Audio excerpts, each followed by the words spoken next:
అందరికీ నమస్కారం.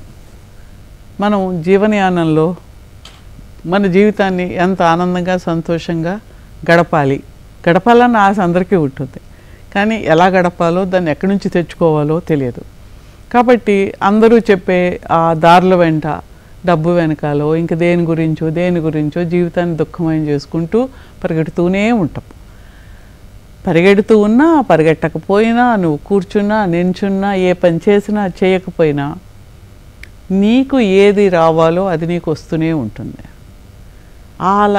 అలాంటి ఆ శక్తిని నీవు అట్రాక్ట్ చేస్తూ ఉంటావు. మనం ఎప్పుడు చెప్పుకుంటూ ఉంటాము నీ యొక్క అంతర్గత మనస్సు, అంతశ్చేతన సబ్కాన్షియస్ మైండ్ అనేది అది ఎలాంటి ఆలోచనలో ఉంటే అది నీ మైండ్ ఏమని చెప్తూ ఉంటే అదే ఆ శక్తినే నువ్వు తీసుకుని నీకు కావాల్సిన దాన్ని తెచ్చుకోగలుగుతావు. అంతకుముందు కూడా మనం చాలాసార్లు అనుకున్నాము ఏంటంటే నీకు ఏదైతే కోరిక ఉందో అది నీవు అట్రాక్ట్ చేయగలుగుతావు. ఆ కోరిక నెగిటివ్గా ఉందనుకో, భయం. కోరిక అంటే ఏంటి? నాకు కావాలి, నాకు ఇదిగో ఫలానా ఇల్లు కావాలి, లేకపోతే నేను ఫస్ట్ క్లాస్లో పాస్ కావాలి, లేకపోతే నాకు మంచి మార్కులు రావాలి, నాకు ఫలానా చోట సీట్ కావాలి. ఇలాంటి రకరకాలమైన ప్రతి వాళ్ళు ఏదో ఒకటి అనుకుంటూ ఉంటారు కదా. కొంతమంది చెప్తుంటారు మాకు ఏ కోరిక లేదండి అని. అలాగేమీ లేదు, ఏ కోరిక లేకుండా ఎవ్వరూ ఉండం. ఏది లేకపోతే శివైక్యం చెందడానికో లేకపోతే మోక్షానికి వెళ్ళాలనో ఆధ్యాత్మికంగా ఉన్నతికి వెళ్ళాలనో ఏదో కోరిక ఉంటుంది. కాబట్టి మనం ఏంటి, ఆ కోరిక ఏది అనేది మన యొక్క శక్తి మీద, మన యొక్క ఎనర్జీ ఫీల్డ్ మీద ఆధారపడి ఉంటుంది. అందుకే నేను సిద్ధ సైన్స్ అని స్వామి హరదాస్ లైఫ్ సిస్టంలో చెప్తూ ఉంటాను. అది అందులో మీ యొక్క సాధన సిద్ధ శ్వాసను తీసుకునేటప్పుడు సి అని ధ అంటే సిద్ధించడం, ఏదైతే నీకు కావాలుగా సిద్ధించడానికి ఆ సిద్ధ శ్వాస అనేది నువ్వు చేసుకుంటూ ఉండేటప్పుడు ఇన్హేల్ సి, ఎక్సేల్ ధ. ఆ సిద్ధశ్వాస చేస్తూ నీవు ఒకలాంటి ఆల్ఫా స్టేట్లోకి వెళ్తుంది. నీ యొక్క అంతశ్చేతన ఏదైతే ఉందో ఈ అంతశ్చేతన అనేది ఎప్పుడు కూడా పాజిటివ్ కన్నా నెగిటివ్ అనే దాని మీద ఎక్కువ కాన్సన్ట్రేట్ చేసి ఉంటుంది. ఎందుకు? ఇప్పుడు చూడండి, ఒక వ్యక్తి మనకు ఎంతో సహాయం చాలా కాలం చేసి ఉండొచ్చు, కానీ ఎప్పుడో ఒక్కసారి వాళ్ళ వల్ల కొంచెం కష్టం ఉండొచ్చు. ఇంతకాలం చేసిన మంచి మర్చిపోతాం మనం.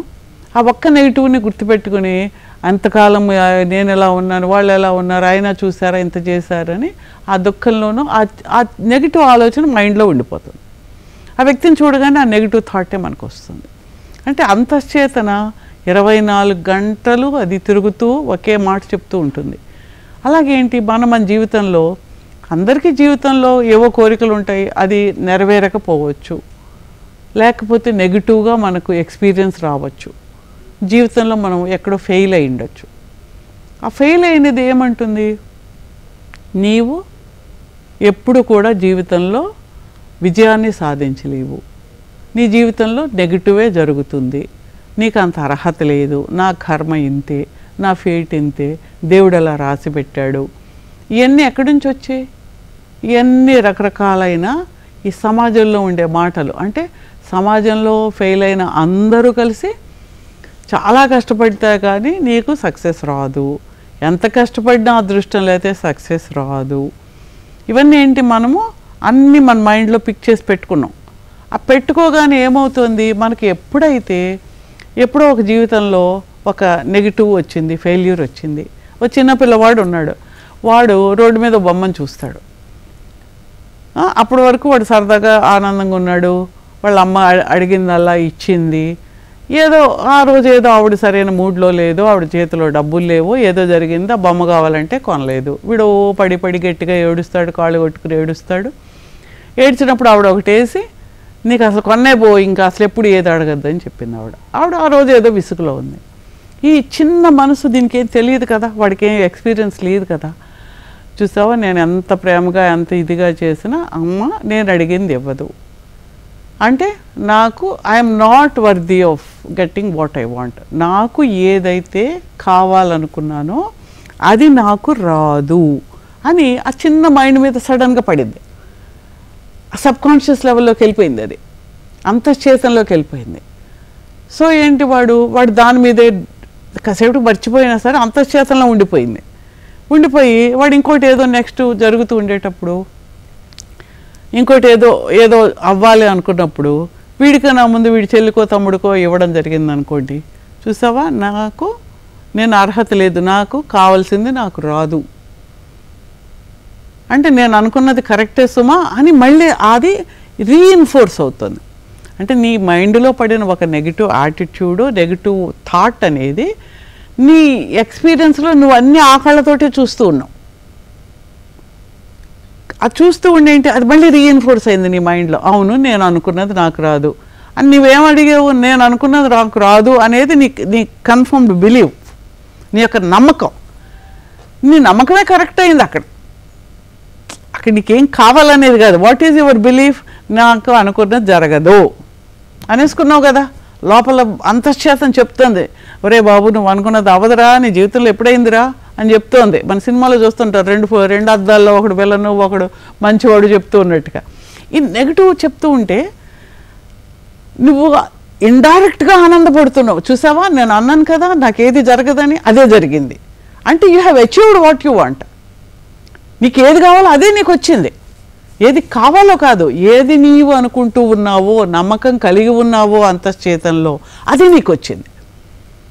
కాబట్టి ఈ నెగిటివ్ యాటిట్యూడ్ అనేది మీ యొక్క బ్రెయిన్లో ఒకలాంటి మార్గాలు ఏర్పడుచుంటాయి.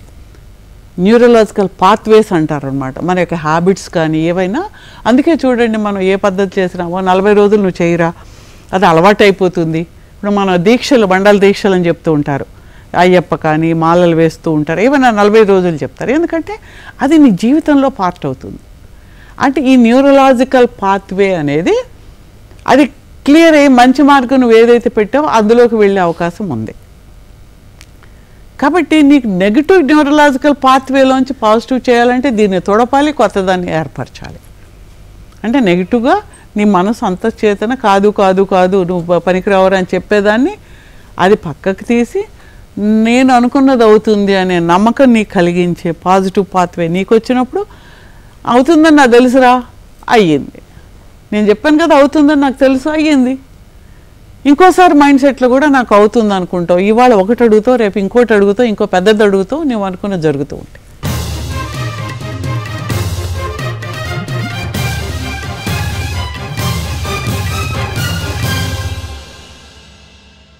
మళ్ళీ ఇక్కడ కూడా యద్భావం తద్భవతే. నీ mind, your mind is most powerful thing. మన మైండ్ ఎంత పవర్ఫుల్ అంటే అది అనుకున్నదే అవుతుంది.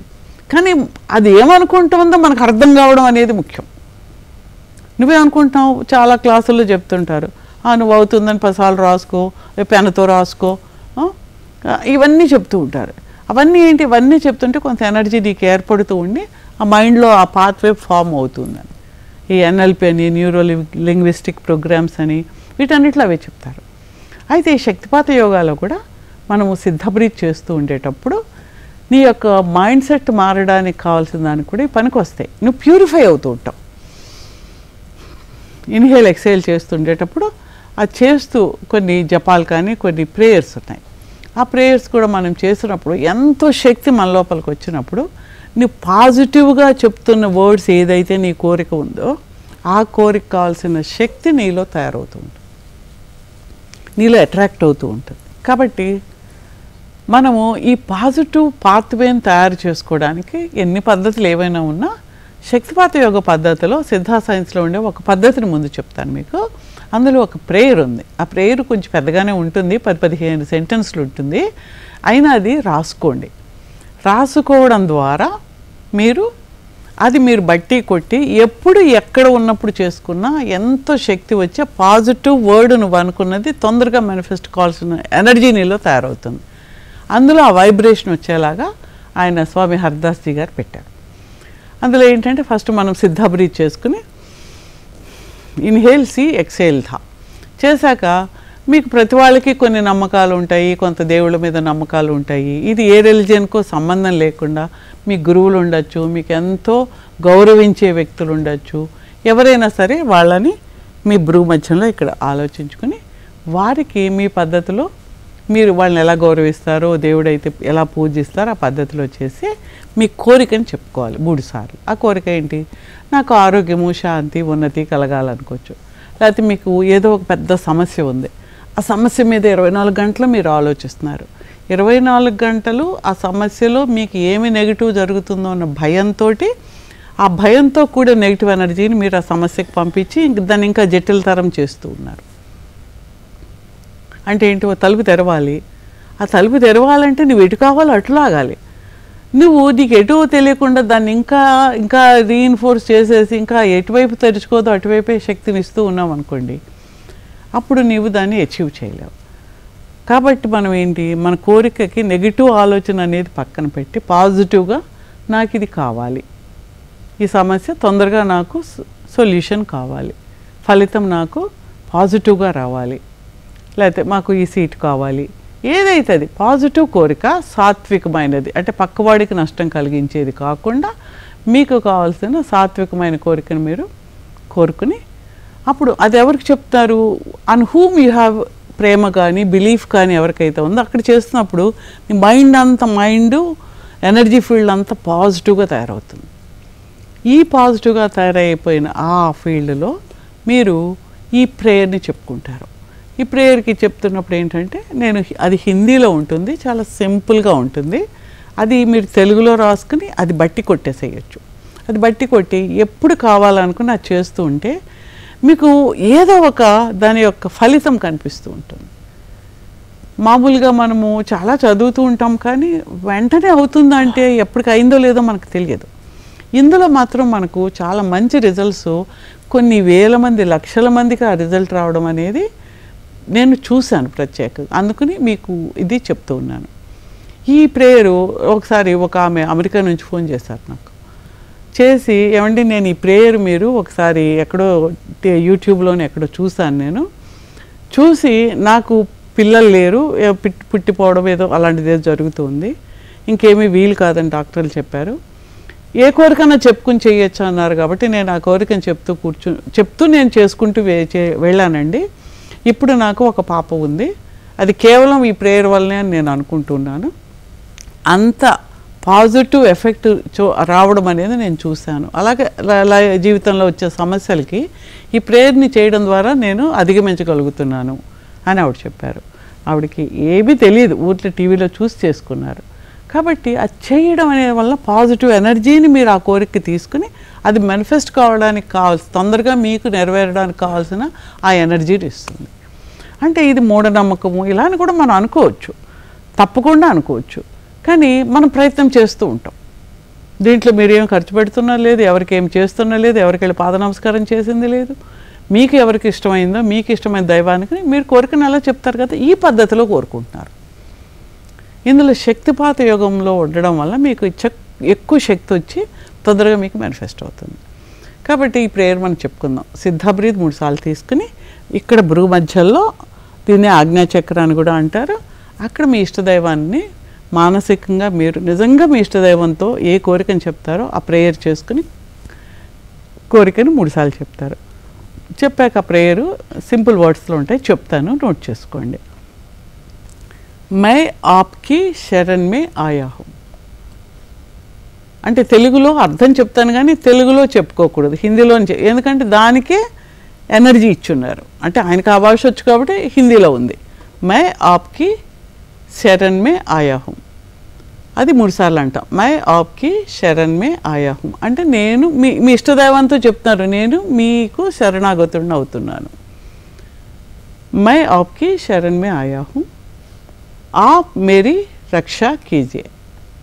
ఆప్ అంటే మీరు, మేరీ నాకు, రక్షా కీజియే రక్ష కలిగించండి.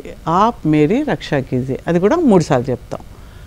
ఆప్ మేరీ రక్షా కీజియే, ఆప్ మేరీ రక్షా కీజియే, ఆప్ మేరా కళ్యాణ్ కీజియే, మీరు నాకు శుభం కలిగించండి. కళ్యాణ్ అంటే మంచి జరిగించండి. ఇదంతా మీరు మీకు ఇష్టమైన దైవంతో చెప్తూ ఉన్నారు. కానీ శక్తిపాతం దీనికి ఉండడం వల్ల అక్కడి నుంచి ఆ శక్తిని మీరు అట్రాక్ట్ చేయగలుగుతున్నారు. ఆప్ మేరీ రక్షా కీజియే, ఆప్ మేరీ రక్షా కీజియే, ఆప్ మేరా కళ్యాణ్ కీజియే, आप सबका कल्याण कीजिए, सबका అందరికీ, आप सबका कल्याण कीजिए, मैं आपकी शरण में आया हूँ. ఇది ఒక చాప్టర్. ఇది అవ్వగానే మూడు సార్లు చెప్పుకుంటాము. ఇదంతా కళ్ళు మూసుకుని, అందుకని బట్టి కొట్టేస్తే మంచిది. మళ్ళీ మీరు ఏ కోరిక నిందా చెప్పుకున్నారో అదే కోరిక చెప్తారు. ఏదో మా అబ్బాయికి సీట్ రావాలనో, లేకపోతే ఈ ఇంటి సమస్య తీరాలనో, ఫైనాన్షియల్గా నాకు ఇది కావాలని, ఏదైతే ఆ కోరికను 3 సార్లు మళ్ళీ అదే చెప్తారు. ఒకే కోరికను మనం చెప్పుకుంటూ వెళ్తున్నాం.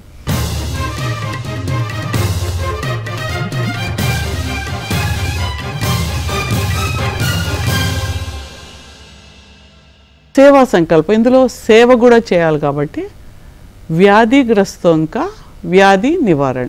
వ్యాధి అంటే మనం ఈ హీలింగ్లో ఏంటంటే వేరే వాళ్ళకి హీల్ చేసి వాళ్ళకి తగ్గిస్తూ ఉంటాం, సేవ చేస్తున్నాం అన్నమాట. చాలామంది సేవ అంటే వెళ్ళి క్యూలో ఉంచడము, కర్రలు పెట్టుకుని కొట్టడము, లైన్లో పెట్టడము, ఇది సేవ అనుకుంటారు. అవన్నీ సేవలే కావచ్చు. ఏదో ఆలయాలు శుభ్రం చేసుకోవడము, ఇలా గిన్నెలు కడగడము, దేవాలయాలు, ఇవన్నీ సేవలే. కానీ ఇది మానవులకి వాళ్ళ ఆత్మకి బాగు చేయగలిగిన సేవ చేయడం అనేది అత్యుత్తమైన సేవ. కాబట్టి ఈ సేవ ఇది నేర్చుకుని మీరు ఈ హీలింగ్స్ నేర్చుకుని పక్క వాళ్ళకి తగ్గించడం ద్వారా, వాళ్ళ సమస్యలు తీర్చడం ద్వారా ఎంతో మహోన్నతమైన సేవను మీరు చేస్తున్నారు, సాధన చేస్తున్నారు. దానివల్ల మీ జీవితాన్ని సుఖమయం చేసుకుని ఒక ఆధ్యాత్మిక ఉన్నతికి వెళ్ళగలుగుతారు. ఇక్కడ రెండోది ఏంటంటే వ్యాధిగ్రస్తంక వ్యాధి నివారణ. 3 సార్లు వ్యాధిగ్రస్తంక వ్యాధి నివారణ, వ్యాధిగ్రస్తంక వ్యాధి నివారణ, దీన్ దుఃఖ్యోంక దుఃఖ నివారణ. అంటే దీనులు దుఃఖితులు వాళ్ళకి దుఃఖాన్ని నివారించే శక్తి ఇవ్వండి. వాళ్ళు ప్రే చేస్తారు. దీన్ దుఃఖ్యోంక దుఃఖ నివారణ, ముస్సే నాతో, ముస్సే అంటే నాతో, నిస్వార్థ భావసే కర్వాయే, నిస్వార్థ భావంతో చేసేలాగా నాకు ఆ శక్తిని ఇవ్వండి. ముస్సే నిస్వార్థ భావసే కర్వాయే, मैं आपकी शरण में आया हूँ, मैं आपकी शरण में आया हूँ, मैं आपकी शरण में आया हूँ. ఇది అయిపోయింది కదా. లాస్ట్కి వచ్చేటప్పటికి మళ్ళీ మీ కోరిక చెప్తారు. ఈ 2వ చాప్టర్ తర్వాత కూడా మళ్ళీ ఏ కోరిక ఇందాక అనుకున్నారో అదే కోరికను రిపీట్ చేసి ముస్సే ఐసే సత్కర్మ కర్వాయే. అంటే ముస్సే అంటే నాతో, ఐసే ఎలాంటి సత్కర్మ అయితే అలాంటి మంచి సత్కర్మని చేయించండి. జిస్సే అంటే ఎలాంటి సత్కర్మ అంటే ముస్సే ఐసే సత్కర్మ కర్వాయే, జిస్సే ముఝే ఔర్ సబ్కో, నాకు అందరికీ కూడా, ముస్సే ఐసే సత్కర్మ కర్వాయే జిస్సే ముఝే ఔర్ సబ్కో, అందరికీ ఆరోగ్య శాంతి మిలే, అందరికీ కూడా ఆరోగ్యము శాంతి కలిగి, సబ్కా ఉత్కర్ష్ హో, ఉత్కర్ష అంటే జీవితంలో ఉన్నతి ప్రగతిని కలిగి ఉండడం, సబ్కా ఉత్కర్ష అంటే అందరి గురించి మీ గురించి కూడా మీరు చేస్తున్నప్పుడు ఏమవుతుందంటే ఎంతో శక్తి మీకు వస్తుంది. ఇది ఎనర్జీ కలిగిన ప్రేయర్. ఈ ప్రేయర్ చేసినప్పుడు ఏమవుతుందంటే ఎంతో సిద్ధశక్తి అనేది మీ యొక్క శరీరంలోకి, మీ యొక్క ఎనర్జీ ఫీల్డ్లోకి రావడం మనం గమనిస్తాం. ముఖ్యంగా మా దగ్గర ఒక స్కానర్ తోటి మేము స్కాన్ చేస్తాం. స్కాన్ చేసినప్పుడు ఆ వ్యక్తి ఎనర్జీ ఎంత ఉందో మనం చూస్తాం. వాడు క్లాస్కి మనకు వచ్చే ముందు చూస్తే ఒక్కొక్కరికి ఎంత 1 ఫీటు 1.5 ఫీటు అంతకన్నా కూడా ఆరా ఉండదు. ఆరా అంటే మన చుట్టూ ఉండే ఎనర్జీ ఫీల్డ్, అంతకన్నా ఎక్కువ ఆరా ఉండదు. ఎవరన్నా కొంత యోగా కొంత మెడిటేషన్ చేసే వాళ్ళకి కొంచెం ఎనర్జీ ఉంటుంది. అదే వ్యక్తి 2 గంటల క్లాస్ అయ్యి వాడు వెళ్ళే టైంకి, అంటే హీలింగ్ మన శక్తిపాతం ఇచ్చి హీలింగ్ చేసినప్పుడు వాడిది 4-5 ఫీట్లు పెరిగి ఉంటుంది. ఎక్కడ ఉండేది అక్కడెక్కడో ఉంటుంది. ఆ స్కానర్ ఓపెన్ అవుతుంది అన్నమాట అంత దూరంలో. అదే ఈ కళ్యాణ సాధన చేశాక చూస్తే అసలు ఒక్కొక్కసారి అయితే నేను యుఎస్లో చేస్తున్నప్పుడైతే దేవర్ ఎస్టానిష్డ్ అనమాట. ఈ 1-1.5 ఫీట్లో ఉండేది కాస్త ఈ రూమ్ ఉంటే రూమును దాటి ఆ ఎనర్జీ ఫీల్డ్ వెళ్ళిపోయింది వాళ్ళది. అంటే అంత శక్తిని మనము డివైన్ ఎనర్జీని తీసుకోగలుగుతాం. అంటే అది మామూలుగా మనం నమ్మలేము. అంటే కనీసం అట్లీస్ట్ ఒక ఇన్స్ట్రుమెంట్ చూపిస్తోంది కాబట్టి ఆ ఎనర్జీ ఫీల్డ్ ఎంత ఉందని మనకు కొంతమన్నా నమ్మకం కలుగుతుంది. అంత పాజిటివ్ ఎనర్జీని మనం తీసుకుని ఆ ప్రేయర్ చేసి మన కోరికని చెప్పినప్పుడు ఏమవుతుందంటే ఎంతో పాజిటివ్ రిజల్ట్ అనేది మనకు రావడం చాలా మందికి కలుగుతుంది అన్నమాట. ఏ సమస్యలో మనం ఉన్నా ఆ కళ్యాణ సాధన చేస్తూ ఉంటే మంచి శక్తి పెరుగుతూ వెళ్తే తొందరగా వాళ్ళకి సొల్యూషన్ వచ్చి మంచి జరుగుతుంది. లేకపోతే ఏమవుతుంది, ఆ నెగిటివ్ థాట్లోనే కొట్టుకుంటూ ఉండి ఇంకా ఎనర్జీ తగ్గిపోతుంది. ఆ పని కాకుండా ఇంకా జటిలమైపోతూ ఉంటుంది, కష్టమైపోతూ ఉంటుంది. కాబట్టి ఈ కళ్యాణ సాధన అనే ప్రేయరు మీరు నేర్చుకుని రాసుకుని నేర్చుకుని చేసి చూడండి. చిన్న చిన్న ఇష్యూస్ చేయండి. చేస్తే వాళ్ళకి ఆ రిజల్ట్ మీకు అర్థమవుతుంది. చాలామంది ఈ సాధకులు వాళ్ళ పిల్లలు పరీక్షలు రాయడానికి వెళ్ళినప్పుడు నేను వెళ్తాను, నా కోసం కళ్యాణ సాధన చేయని చెప్తారు. ఎందుకంటే they could see the result. వాడు ఇప్పుడు పరీక్షకి వెళ్ళినప్పుడు వాడు మైండ్ కానీ ఎంతో ప్రశాంతంగా రాయగలగడము, వాడు చక్కగా గుర్తు తెచ్చుకుని రాయగలగడం అనేది అది మనకు చేయొచ్చు, వేరే వాళ్ళకు కూడా చేయొచ్చు. మన కోరికలకే కాదు, వేరే వాళ్ళ కోసం కూడా, వాళ్ళ కోసం కూడా మనము ఈ సాధన ప్రార్థన అనేది చేయడం అనేది శక్తిపాత యోగంలోది కాబట్టి అద్భుతమైన రిజల్ట్స్ మనకు జరగడం అనేది చూస్తాం. అంటే ఏంటి అనుకుంటే సరిపోతుందా, నిజంగా వస్తుందా అంటే డౌట్ కన్నా చేసి రిజల్ట్ని ఎక్స్పెరిమెంట్గా చూడడం అనేది అలవాటు చేసుకోవాలి. ఏదైనా సరే జీవితంలో ఏదైనా సరే దీన్ని గుడ్డిగా నమ్మకూడదు. మనం చేసేదిగో ఈ పనికి చేశాను, జరిగింది, ఓకే, ఏమో ఊరికే జరిగిందేమో, నేను అనవసరంగా నమ్ముతాను, ఇంకోసారి చేయి, ఇంకో పని, అలా 10 సార్లు చేసేటప్పటికి 10 సార్లు నీకు వచ్చిన రిజల్ట్స్ నువ్వు చూసుకున్నప్పుడు ఓకే, ఇది చేయడం ద్వారా నా మైండ్ ప్రశాంతమై ఎంతో శక్తిని తీసుకుని నేను అనుకున్నది అవ్వడానికి కావాల్సిన దారి ఏర్పడుతుందని అది అవగాహన అనేది ఎవరికి వాళ్ళకే కలగాలి. ఎవరో చెప్తే నమ్మేది కాదు. ఎందుకంటే మీరే చేయాలి. మీకు నమ్మకం కలిగితేనే మీరు చేస్తారు. నేను ఎన్ని ఎపిసోడ్లో చెప్పినా మీరు చేయరు. కానీ నమ్మకం కన్నా ముందు మీరు చేసి దాన్ని అబ్జర్వ్ చేసి ఒక రిజల్ట్ ఇలా ఉందని మీరు రేట్ చేసుకున్నప్పుడు ఏమవుతుందంటే మీకు దాన్ని చేయాలన్న నమ్మకం, జీవితాన్ని సంతోషంగా గడపగలన నమ్మకం వస్తుంది. అలాగే మీకు ఎక్కడన్నా ఆ పెయిన్ కానీ ఏదన్నప్పుడు కూడా అక్కడ మీరు చేతులు పెట్టి ఇలా పెట్టుకుని ఆ సిద్ధశ్వాసం చేసుకోవచ్చు. ఈ కళ్యాణ సాధన కూడా చేసుకోవచ్చు. కళ్ళు మూసుకుని ఆ సాధన అంతా చేశాక మొత్తం శరీరాన్ని ఇలా చేతులు తిప్పి అది తీసి ఒక నేల మీద ఇలా పెట్టడం ద్వారా ఆ లోపల ఉన్న నెగిటివ్ ఎనర్జీని అంతటిని అది అట్రాక్ట్ చేసేసి మీకు ఆ పెయిన్ తగ్గడం కూడా గమనిస్తారు. అని ఇవన్నీ చెయ్యాలి. ఇప్పుడు మనకు నొప్పిగా ఉంది, ఏదో ఒకటి తెచ్చి రాసుకుంటున్నాం కదా, ఓ జెండు బామ్ రాస్తాము, ఇంకోటి రాస్తాము. ఇది కూడా ట్రై చేశారనుకోండి, తగ్గింది అనుకోండి, ఒక మెడిసిన్ లేకుండా మీరు తగ్గించుకుంటే మంచిదే కదా. కాబట్టి ఏంటంటే మనకు కనిపించని కొన్ని నిజాల్ని మనము మన ఎక్స్పీరియన్స్లో అర్థం చేసుకుంటేనే చేయగలుగుతాం. కాబట్టి అందరూ కూడా తప్పగా నేర్చుకుని చేసి మనకు కావాల్సిన వాటిని మనము కోరికలు నెరవేర్చుకుంటూ ఒక జీవితాన్ని పాజిటివ్ వేలో తీసుకెళ్ళి అద్భుతమైన ఆనందకరమైన జీవితాన్ని సాగించాలని నేను కోరుతున్నాను. నమస్కారం.